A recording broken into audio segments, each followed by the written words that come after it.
back for the next installment of the Dave DY Show. Bump. Greetings. I want to start out with this installment will be a new installment called Fun Friday. I don't know if we're going to do Fun Friday every Friday. That's fun. But you know what? Serious news and weighty topics, they get tough after a while. Just like everything else, let's have some levity. And Friday seems to be the day. Tomorrow is World AIDS Day.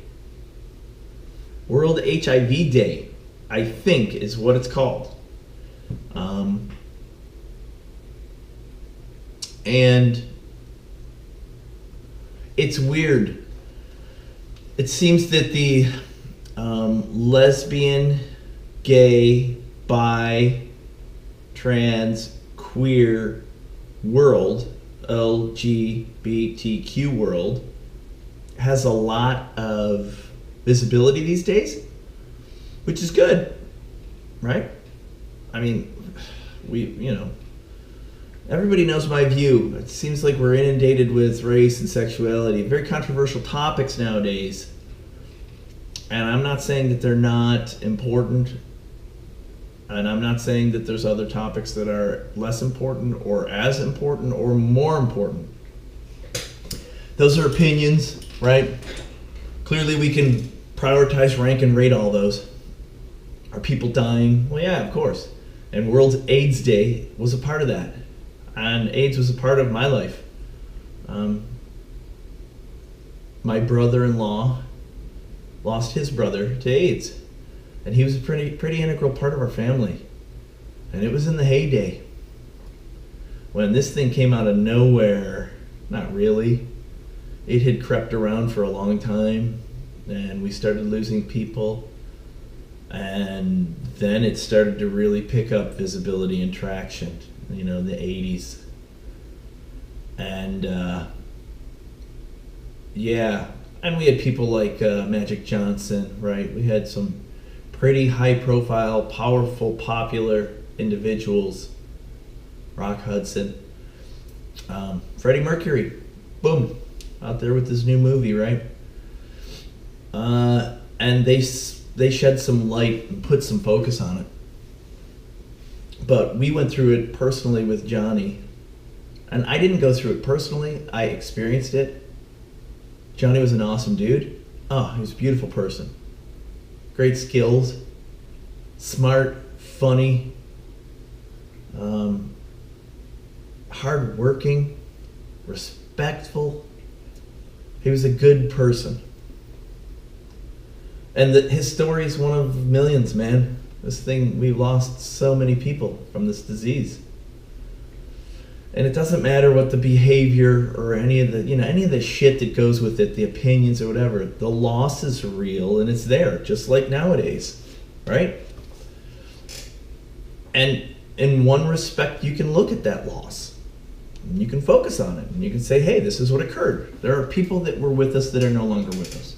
Regardless of the reasons, regardless of the justices or injustices, the fairness, the truth, whatever it is, the religion, but it was traumatic. And because of that, it brought me in a time in my life when I was in Washington, D.C. to see the AIDS quilt, the hundreds of thousands of single quilts sewn into that thing, spread out on the mall, that reflected a visual of the loss, the impact, and didn't really reflect it because, we know the truth of it globally. That disease has ravaged, and it got the attention that it needed. And nowadays it seems like it's a bit, or quite a bit, diminished in discussions. And I think that's primarily due to, in the last 20 years, medical advances that have stifled the terminal aspects of the disease, which is awesome. And all that means is when you got AIDS, you're HIV positive, it doesn't have to kill you. And instead of taking some fucking cocktail of crazy drugs that costs crazy money, and we've seen the movies, Matthew McConaughey, right? Now you can take a pill a day, apparently. I don't know, I haven't done a ton of the research, but you can take a pill a day and it stops the disease from continuing its progression. And we've already understood for quite a while that HIV virus lives in a latent form within your body, meaning the cells are sitting there dormant, quiet, just waiting for a trigger or triggers, some kind of variable of events. They wake up, and the HIV turns into full-blown acquired immune deficiency syndrome. And we all know the effect of acquired immune deficiency syndrome. They are brutal, they're terminal. The dementia, the way that they just suck the life out of your body. If we never see that again, everybody will admit that's okay. And so I think it's cool. I think the death rates from AIDS in the United States are the lowest in history. Last year, 2017, extraordinarily low. Like 1 or 1.5 out of 100,000 or something like that. Don't quote me, but really low. As opposed to the decade when it was ravaging us. You know, and then all the shit that goes around it, all the ancillary stuff I just mentioned that I don't want to really bring up. Homosexuality, it's the disease of Jesus, and religion, and oh my God. Stop it. Just stop it. Stop the people from dying. Who gives a shit who, what, when, where, and why? We're losing lives. And that's tomorrow. And unfortunately, especially in the dark continent, I think Senegal, there's portions of Africa that still have rampant AIDS, which turns from the HIV virus into that full-blown terminal disease. Hell, they're getting killed over there from Ebola and whatnot. I think right now it's the second largest Ebola outbreak in history. It's the dark continent for a reason. The Doctors Without Borders, the World Health Organization, they're going to help these people, but not without massive loss. And I always sit back and I'm like, why? It's always the case, man. It's always been the case. It will always be the case. And people like, Bill Gates and Oprah, they try, all right? They give money. They give resource for research. They give time for public awareness. Shit happens. There's billions of people on this planet. People will die and bad shit happens. And change is constant. So, on one hand, I celebrate that we have managed to remove the pain and a lot of the stigma from this fucking disease that killed so many people over such a period of time. You look at fucking... Dude, I always come back to Forrest Gump. I think there was speculation that, Jenny, I miss you, Jenny. Jenny picked up AIDS doing her coke, drug-filled, sex-filled fucking 60s and 70s, journey to enlightenment. Then she found Forrest. And God bless the Chinese hated that goddamn movie. The American, what they're talking about, yeah, right? It is. It's a weird movie, but it's an awesome movie, and it celebrates a lot of weird themes. And I've always loved Forrest Gump. But yeah, little Jenny died from AIDS. I think most of us know somebody that did. Fuck. Tomorrow's World AIDS Day, and it appears that we are very close to having a cure. Because of the drugs we have right now, we can stop the progression, and we are now in the United States, University of California, Berkeley, some of our smartest institutions, they're trying to they're trying to come up with a process, a drug, a cocktail of drugs, drugs and some kind of, endothermic whatever, some kind of body trigger with X-ray, with whatever, with machines, you know what I mean? Some kind of mechanical and chemical type of combination where they kick and kill these fucking latent, cells that sit in your body in this dormant state, because the drugs and the knowledge that we have can't fight the HIV virus when it's dormant. It's not producing the proteins that are the trigger, that are the sign that shows that your body's in that state of AIDS. So it's fucking weird. You have to kick it out of its quiet state. Make yourself an AIDS patient, not an HIV positive patient. Trigger these cells to start to exhibit their progressive deadly traits and then eradicate them. Dude, the shit we learn. And to me that sounds scary, but these brilliant people, the doctors, the attention that we got to it, which is awesome. Just like cancer. I think we've solved a lot of shit with cancer. Cancer's horse shit because we don't even know what fucking cancer is, right? HIV, we know what fucking HIV is. It's very specific. Cancer, they're just, an anomaly, abnormality of cell growth. Fuck, I don't think we've really determined what the fuck cancer is, but leukemia, some of them we have.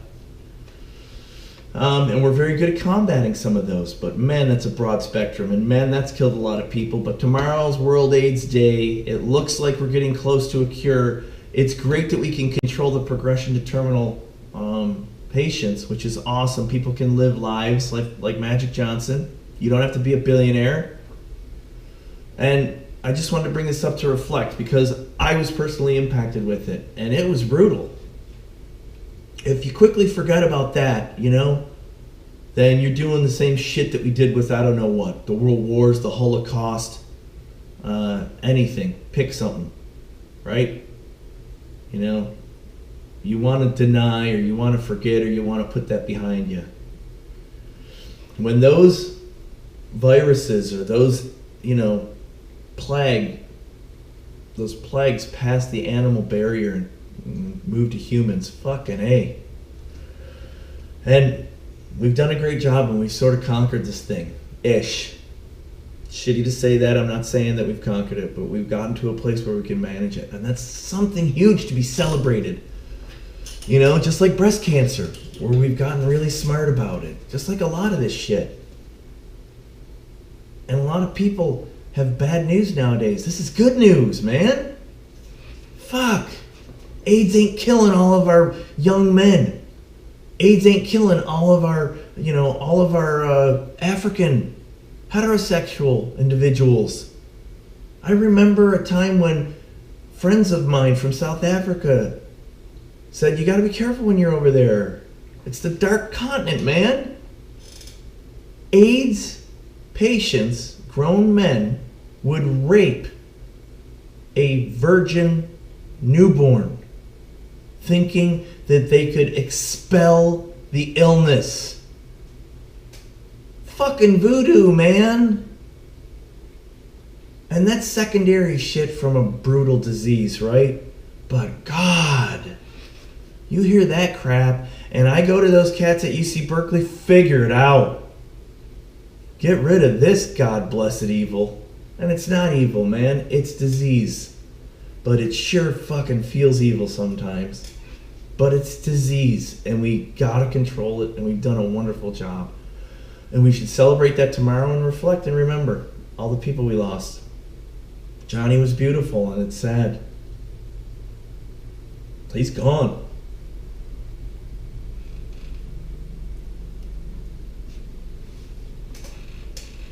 So many people gone. So that's a good thing. That's a good thing. And I wanted to bring up good stories because, damn, it seems like the news is full of shit anymore. So, Fun Friday! World AIDS Day. Celebrate it. Talk about it. Discuss it. Share it. inform people, and let's keep it up. Eradicate this fucking disease. Eradicate all these fucking diseases, man. There are positives that come out of this crazy country, the greatest in history, right? That's one of them. I got up this morning, you know, like I always do. All right, let's roll over and get a fucking coffee. And a shout out to my friend, my mentor, my father figure, one of the greatest individuals I've worked with and I've met and I've known in my life, Phil Rankin. I love him to death. Another beautiful man. Wonderful, smart and hardworking and very, very wise, right? Trials and errors and a cool history and a cool family and a KC barbecue man. God bless, how can you not love a KC barbecue man? And a Starbucks fiend. I recall talking to him one day in a meeting, and he had taken his coat off, his business attire, his suit coat, which was his battle dress uniform. My BDU, baby. When I go to battle, this is it. Everywhere we went, business casual. You don't have to wear a tie. Gee, I don't have to wear a suit coat. Phil dressed one way. Top of the line. IBM whites, man. He wore the business suit. Always wore it well. Always was the top pro. And we've lost some of that. And it's cool to remember that. He took his suit coat off, sat down, was talking to me, turned around because he'd swivel in his chair. There was coffee on the back of his shirt. He always had a Starbucks in his hand. He would get the Venti Americana, no foam, with an inch of steamed Brevi. That's it. Hey, making a coffee run. Venti Americana, no foam, inch of Brevi. Yep, it done. Whoop. He had a Starbucks card that had 10,000 Starbucks points on it because he bought $100 worth of coffee for everyone very often. He would drink one in the morning. He'd drink one in the afternoon. Coffee was in his blood. Mainline. And he wore it on himself well, on his back. I'm like, Phil, what the fuck? He was like, sitting in here. He'd stick it next to the desk. He'd spin or hit. The coffee would shoot all over the desk. It'd fly all around, go up on the door on the wall. Had an incident that morning earlier, and it had splashed onto his back. Woo! Fond memories of wonderful Phil Rankin. One of my favorite people ever. But he instilled in me the Starbucks mantra, and many people. My wonderful daughter, Francesca, goes to Starbucks every day out in California. She's 15. I said, go to Starbucks. I need to pick up. You drink coffee? I'll get chai. A chai tea latte. Or maybe fucking coffee everywhere. A $5 coffee. The genius of Starbucks. Anyway, fucking go over there, whatever. Earlier times in my life when times were tough, free Wi-Fi, bitch. Bring the laptop and log in. Fuck. You know how many hours I spent over there on the laptop? And now they've just announced they're blocking the porn. What the? You walk in there, you open the laptop, you find the corner booth with the wall on the wall right behind you. You can sit there and eye everybody, right? What? What are you talking about? What am I watching? I'm doing work here. Fake the resume, put the paper over here. Maybe you're like, oh yeah, so hold on. Gotta do a phone call. This thing's going on here. And then you open up, Pornhub. Right there at the Starbucks. Not anymore. Dude, it's 2019 almost. They finally blocked porn. Really? I've never gone to Starbucks and worked. I may have gone to Starbucks maybe a decade or more ago, or where there was a brief period off, probably much more than a decade ago, 15 years ago. Sat in the booth, maybe on business trips or something around the country. I think may have gone to a Starbucks early in the morning, before an executive meeting, before a client meeting, whatever, and checked email, which I usually did on my smartphone, right? I never really opened it up and sat there and churned away, writing my report, my book, my resume, whatever. And therefore, if you'd have asked me, could you surf porn in Starbucks, I would have went, don't know, but I don't think so. I mean, Starbucks became the epitome of free Wi-Fi. You'd have thought they'd have put some kind of filter in every store build with whatever little quarter half rack they've got in the closet there to allow internet access, or even going through whatever their service provider was and say, yeah, I want a filter list, I want a white page of what you can hit. Apparently it was wide open Wi-Fi, you can just blaze through as much porn as you want, and they've just made an announcement this week, today, that you can't watch the porn anymore. Which leads to another question. I don't ever recall being in Starbucks and some blazing porn was on. Like, and you're like, hey man, where's my latte? Right? Usually there was a respectable crowd in the Starbucks, which is weird, and I don't want to be controversial, but it was a coffee house where you had a line of individuals churning through in some kind of continuous manner for an upscale beverage. Dude, $3, $4, $5 for a Starbucks?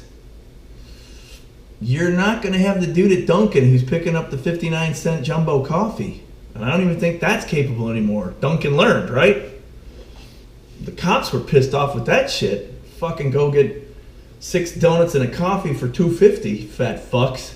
Fucking cops and Dunkin' Donuts. That's not even nice! But it was sort of true. There were always 2 or 3 cop cars in the Dunkin' Donuts parking lot. Dude, sometimes you'd be like, oh, they're just stopping in for breakfast because they were parked, and you could see the exhaust. Half the time they were in there. Sitting there at the booth, shooting the shit, having their freaking breakfast sandwich or whatever, because Dunkin' Donuts sells it all now. Very outstanding job down here. Last year and a half, the new Dunkin' over here, whoo, awesome. We shoot right in there. And it's affordable. It's not $22 for 2 coffees and a breakfast sandwich like Starbucks is.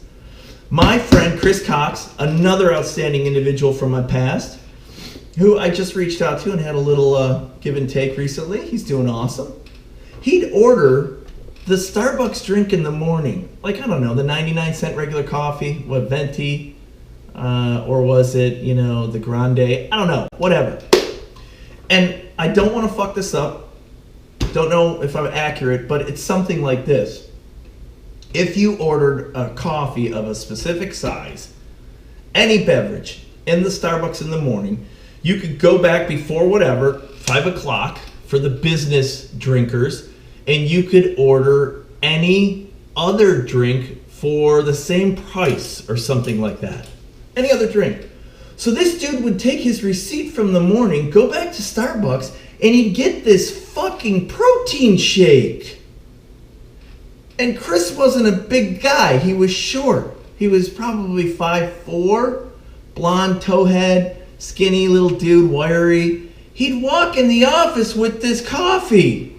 And I'm like, whoa, what the fuck, dude? I finally asked him. I'm like, what's going on? And he goes, yeah, dude. I go in the morning and I get my morning coffee, I drink it. I go back over in the afternoon. He was fit, he worked out. He said, I'd get the grande protein whatever. He'd have them put protein powder in it, a full banana, all kinds of fucking... It was huge. It was this blended fucking shake of shit. And I was like, why? What? He goes, dude, this is like an $11.50 drink. They give to me for 99 cents. And I was like, what? That was the policy.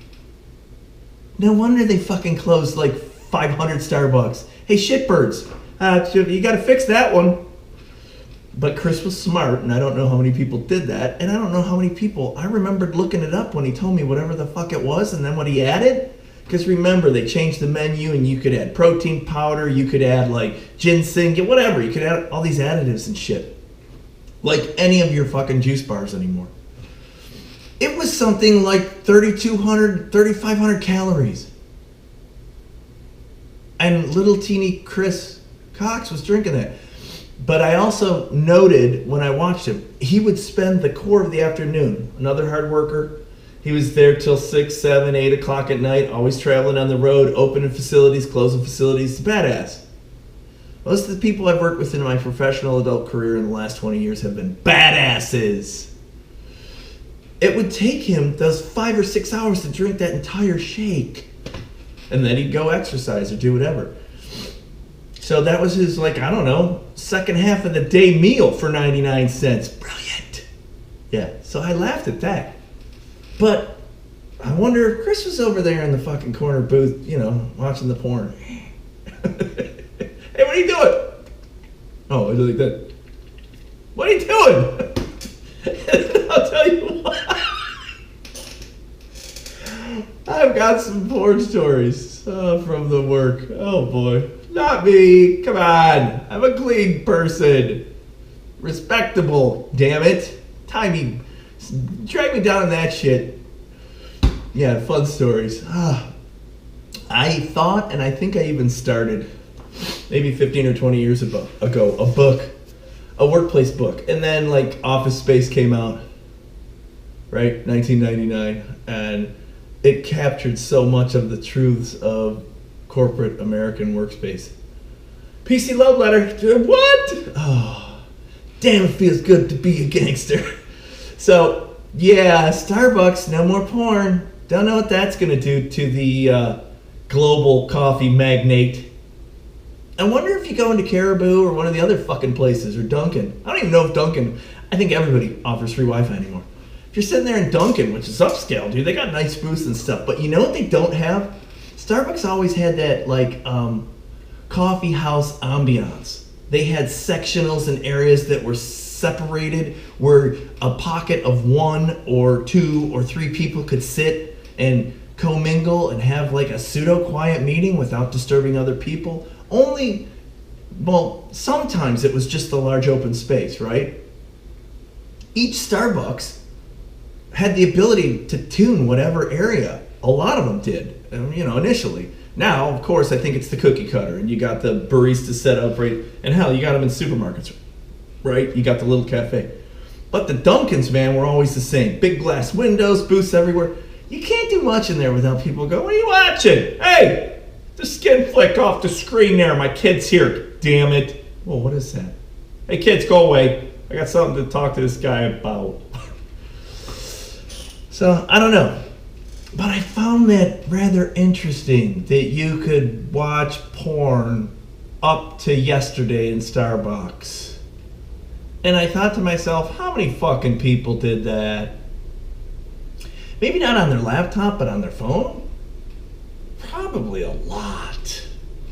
Turn the volume down. Dude, there's a lot of creepers. They're mostly men, creepers, and they're everywhere. The Starbucks fucking coffee shop is no different. So, friendly reminder, you're gonna get your fucking coffee. You're not gonna be able to scan, you know, RedTube. Or what was it called? White House. I don't know, one of your crackerjack porn websites. Gone. The biggest internet use in history is no longer available with free Wi-Fi at Starbucks. And I'm pretty sure that is. Porn is the biggest consumer. It's the biggest single consumption on the internet. And surprise! God. How did I not get into that? Fuck, man. Like what, you gotta question your ethics? Listen, that's not, God would not, what are you, stupid? I remember working in the whatever triangle they called it in North Carolina. Tech Triangle, something like that. But they had Apple and IBM or whatever, and it was right down there in Charlotte. Yeah, right below B of A, Bank of America, right? Little teeny spot, but a really hot arena for technology.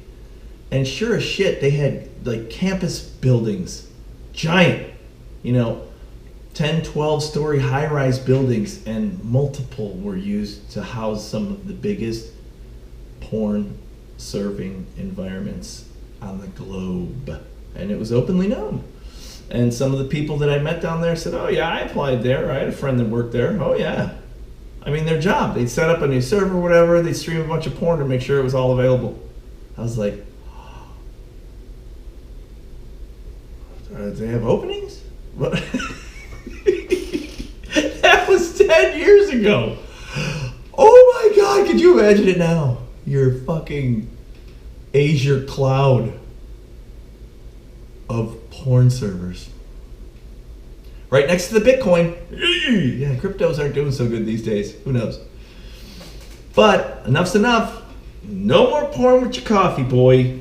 So that's a strike on item 1. The fuck on Fun Friday. That's not very fun. Damn it. Can't get my fix. Now I gotta buy internet?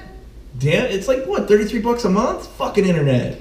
That shit free. I'm gonna have to roll over to Dunkin' now. Bring my Starbucks coffee into fucking Dunkin' Donuts. Will they allow that? Probably. Enjoy. This is gonna be some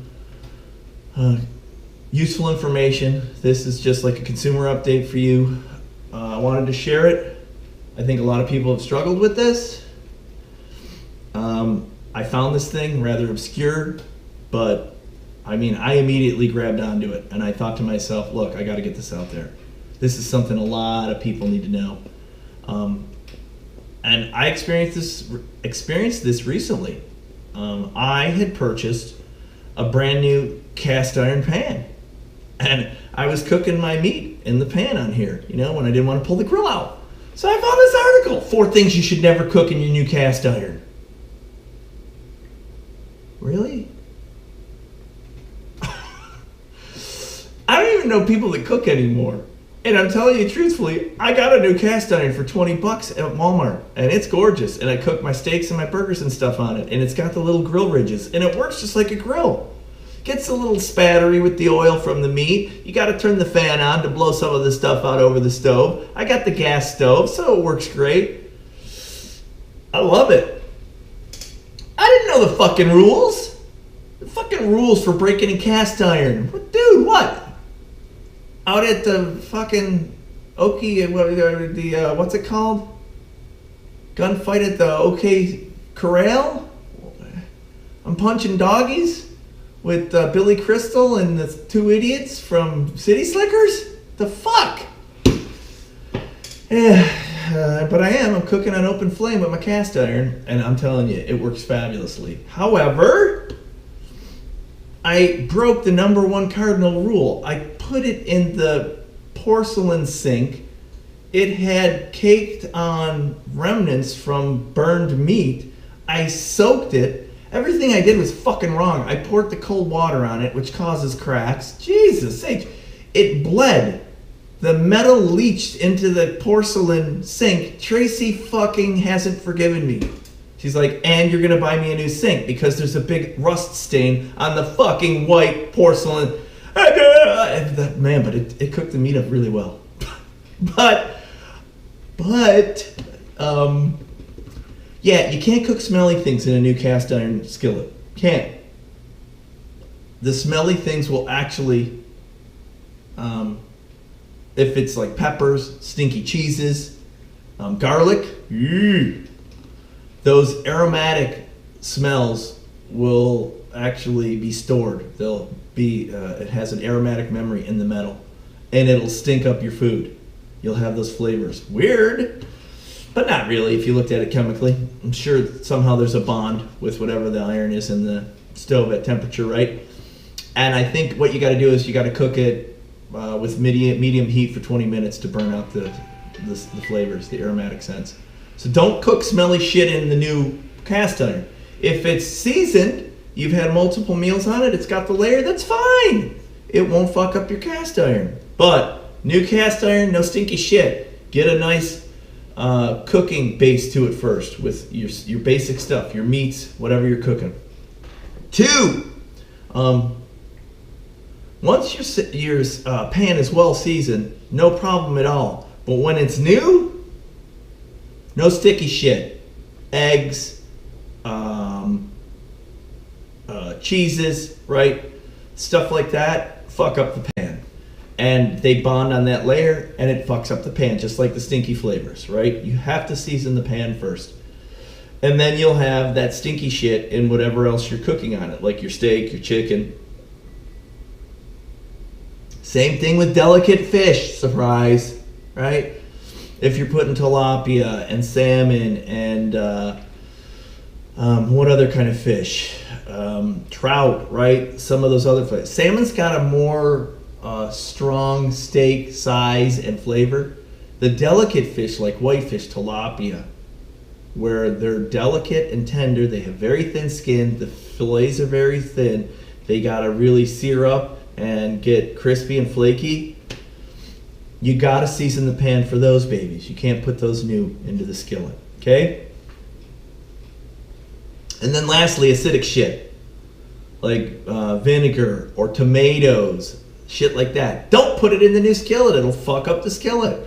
And when you're done with the skillet, never douse that bitch with cold water. It actually creates cracks in the cast iron. It weakens and then allows cracks to impart food particles in it. You don't want to do that, ever. In fact, you don't even need to wash the fucking thing. You can dry clean it with paper towel, with oil, right? You scrub off the particles and let that seasoning continue, which is why it worked in campfires for so many centuries, right? Cast iron was brilliant. Scrape the shit off, cook it again. That's your tidbit these things that I'm giving today, these are critical. These are essential know-hows. And you're welcome. Fucking now you know how to treat the cast iron skillet. I wanted to share that with you. Because I've run into these problems recently and I was like, holy shit, what's everybody else do? I didn't really do that, but I sort of did. And man, I'm cooking with Crisco now. Not literally. Phew. I need no damn grill. Dude, the kettle grill, my Weber kettle grill, oh, I kill on the Weber kettle grill. And I want to go to the Big Green Egg. That's a foolish investment. You gotta be, and I blaze on that thing. There's times, 2, 3, 4 times a week I'm cooking on that Weber kettle grill for $130. That thing's 3 years old now. I've cooked 10 full-grown woolly mammoth on that fucking grill. Oh, we are meat eaters. And you know all the shit about your charred carcinogens, cancer causing, colon issue. Fuck you! If you don't eat meat, you're un-American. God made animals for me to consume, other than my dog. I will not eat Rika until she's gone. I'm just gonna eat a little bit of her. Just a little bit. No, I won't. Can we eat people? No, we went over that the other day. You can't be cannibals. I think we've eaten everything, man. So, segment on the cast irons, now you know it. Be aware, be known. All right, so we are going to initiate our first installment of the joke of the day. Yeah, I don't think this is going to be a daily occurrence. Just putting the joke of the day out there. On Fun Friday. There are NASA reports out from the Curiosity rover on Mars of a weird shiny object.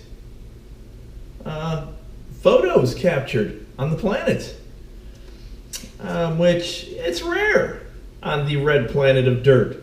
Shiny object, right? Speculation, followed by an Elon Musk tweet. It's mine. I got dibs. I call it. I'm traveling out there real soon. I'm going to pick it up.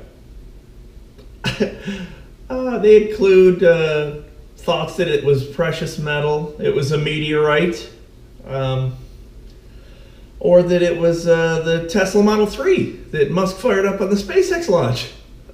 Clearly, it was running on autopilot. And that's the joke of the day. It's okay. I'll give it a shot. Come on. Maybe they'll get better. Maybe not. Not in a humorous manner. And then in a humorous manner, there was a half marathon in China. To where it was, to be exact, I don't know. I will tell you. It was in Xinhua during the Shenzhen Nanshan Half Marathon. Shenzhen. So wherever the fuck Shenzhen is. China's huge, there's 1 billion people. So in the middle of the marathon, and again, government, right, communist, they used the police force for assistance and monitoring. They noted that multiple individuals were cutting through a barrier. And so, if you Google it, marathon race ends in chaos after dozens of runners caught cheating, taking shortcuts in China. It was in the realm of 250 people. 50 or 60 actually were notably caught cutting the course, right? And then 150 or 190 were doing other shit to cheat. And I'm like, those fucking Chinese. I think it happens in every marathon. You come over here and it's like, this one guy took the bus, and then he showed up at the end, right? We've had those weird stories. And I think it's because we've got a pretty rigorous marathon staff that monitor and manage the runners, the race course, the time, right? All that. The media, the cameras, the TV cameras, whatever's broadcast. So it's hard to cheat. Well, I don't know. In China, you had a whole group, and it's one of those marathons where you go down the road here, there's a median, and it's like a forest or woods or whatever, and this is in a city, and then you come back the road here. So you run this way, turn around and come back, right? Everybody was running this way and cutting right across. Hundreds of people. And when you think about it, there's 1 billion people in China. So how many do they have running in this marathon? I don't know. But if we have like 10,000 running in a marathon, I think the Boston or the New York has the big ones, right? 50,000, 60,000 people, multiple starts, all that shit. Multiple runner levels. You have pros, you have amateurs, you have wheelchair, all that. Chinese probably had like 200,000 people running this fucking race. And it makes sense. 250 of them cut across and cheated. What the hell? Fucking Chinese. I would have always thought that they were just doping. They were all just taking steroids and shots. I wouldn't think they'd have been actual cheaters. So they got it on the fucking traffic cameras. They're filming a bunch of these people, and you can hear, whatever, all the Chinese cheating, and the cops come in and bust them all, and they got to take all their placements away. World full of cheaters, man. I don't know. But I wanted to bring that up because I thought it was mildly humorous on Fun Friday. My last piece that I want to cover, it's got a serious note to it. And I mean, I was a bit alarmed. I was a bit upset. I had some anxiety. Amy Schumer has revealed she's struggling with a tough pregnancy. She's asking her fans for baby photos, for motivation, for help. And I was like, God. I sat there for a moment, and my heart went out to her. I was like, dude. I mean, she's had such a tough career. She's been thoughtful. She's been professional. She's been, nothing but friendly. She's been very, very meek and thankful. She's been a true actor of the people. And to have this pregnancy where she's struggling. Dude, whatever. That chick is a bad mouth, beast that eats bar food, drinks beer, bitches and shits all over everyone, gets naked, she's overweight, she's miskept, she's fucking disheveled, she's kooky on drugs, she's drunk. She's like the Shia LaBeouf of the fucking women. She's crazy. You thought you were gonna have an easy pregnancy? Really? Are you stupid? Fucking Amy Schumer. And you know what? It's sad because I thought she'd have come out with balls because I think she's got a pair. And gone, man, am I having a fucking time with this kid? I can't wait till they yank this mother out of me. I thought she would come with some tough humor because that's sort of the way I've seen her profess herself, right? She's the guy's girl. She's the chick that's at the bar sleeping with half the dudes. And not in a bad way. She's fun. She'll play pool with you, like fucking drink you under the table. She's like the chick in Indiana Jones, right? His little archaeological girlfriend. Fucking scene opens up and she's drinking the Tibetan dude with like the 28th shot. And he falls over. That's what Schumer is. I'm having a tough pregnancy. You puss. Shut up. Fucking everybody wants sympathy. Join the crowd of every woman that's ever shot a child out of their vagina. It's fucking tough. And when you're a slob that's overweight and probably is just whatever you are, yeah, it's probably going to be harder. And I don't know, did you ask your mom? How were her pregnancies? She shot you out, had a devil child. The fuck? I bet you that was grueling.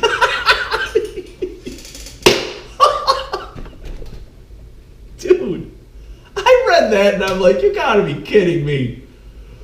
That's like Trump saying it's not his fault. They got the G20 coming. I said I wouldn't bring it up, but there's a lot of kooky fun stuff on Fun Friday about the politics. I won't bring it up. But it reminds me of Amy Schumer. You hypocrite, fat shit, whatever. Go whine to somebody who gives a crap. So, I mean, that's my take on the Fun Friday info. I don't know where I'm at for time. I don't care. We'll keep it short. Enjoy. God bless. Tune in. Talk to you soon. Good weekend. Bye, y'all.